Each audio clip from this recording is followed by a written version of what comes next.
Who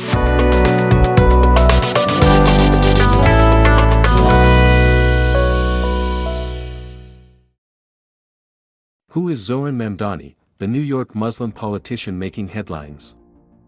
Author, Musa Adebayo. It is making headlines everywhere. Zohran Mamdani, a 33-year-old Muslim, has secured the Democratic ticket for the upcoming November mayoral elections in America's largest city, New York. Mr. Mamdani captured global attention during the first Democratic primary debate on June 4, when he intelligently answered the question regarding the NYC mayor's visit to Israel. A sharp and spirited young man with the charisma of a millennial politician, Mamdani carries an unmistakable energy. Yet he also champions policies that are seen as not too American by some, earning him adversaries among Republicans, wealthy power brokers, and Zionist circles. On the other hand, he has become a sensation on social media, where he has anchored much of his campaign, amassing over 2.5 million new followers on Instagram, X, and TikTok. But who really is Zohran Mamdani? Zohran was born in 1991 to Mahmoud Mamdani, an Indo-Ugandan political scientist, and Mira Nair, a filmmaker whom his father met during her research visit to Uganda. Professor Mahmoud Mamdani's career in anti-colonial and African studies profoundly shaped his son's worldview. From the outset, Zohran carried this legacy. His middle name is Kwame, after Ghana's first president and a respected figure of anti-colonialism. Zohran began his schooling in South Africa, where his father had tenures at the University of Durban-Westville and the University of Cape Town. By age 7, he had moved to New York, where he completed his secondary education. He later earned a bachelor's degree in Africana Studies from Bowdoin College in Maine in 2014. His academic path in Africana Studies certainly reflects his father's influence, but so does his activism.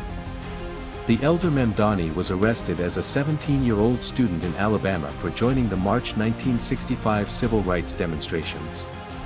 Similarly, Zohran co-founded the Bowdoin chapter of Students for Justice in Palestine and is a staunch supporter of the BDS movement. In many ways, Zohran is an active extension of his father's intellectual battles, challenges that once caused Professor Mamdani much trouble in Uganda. The older Mamdani has penned academic pieces that critique imperialism and explore Third World issues, through starkly different lenses, often criticizing the likes of Bernard Lewis or Samuel Huntington. Given that his father's political thought was influenced by Marxism, knowledge of which he ironically first gleaned during FBI interrogations, it is little surprise that Zohran, as a member of the Democratic Socialists of America, is smeared as a communist. Donald Trump even labeled him a lunatic communist.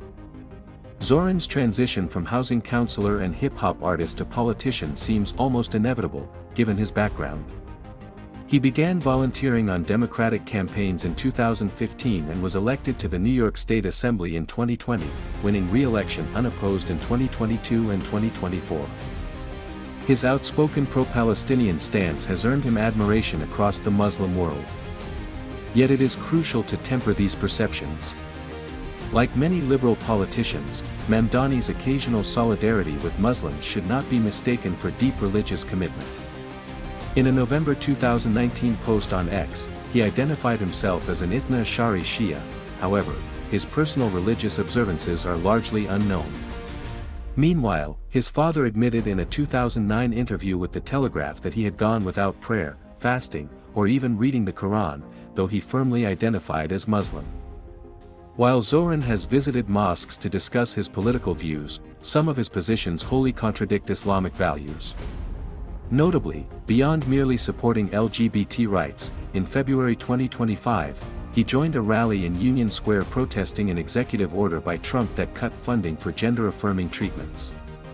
In contrast, Mamdani himself has pledged to support these initiatives through public funds. In the end, it is gladdening to see more Americans challenging the Zionist grip on their politics by elevating an anti-Zionist candidate. One can wish Zohran well on his political journey.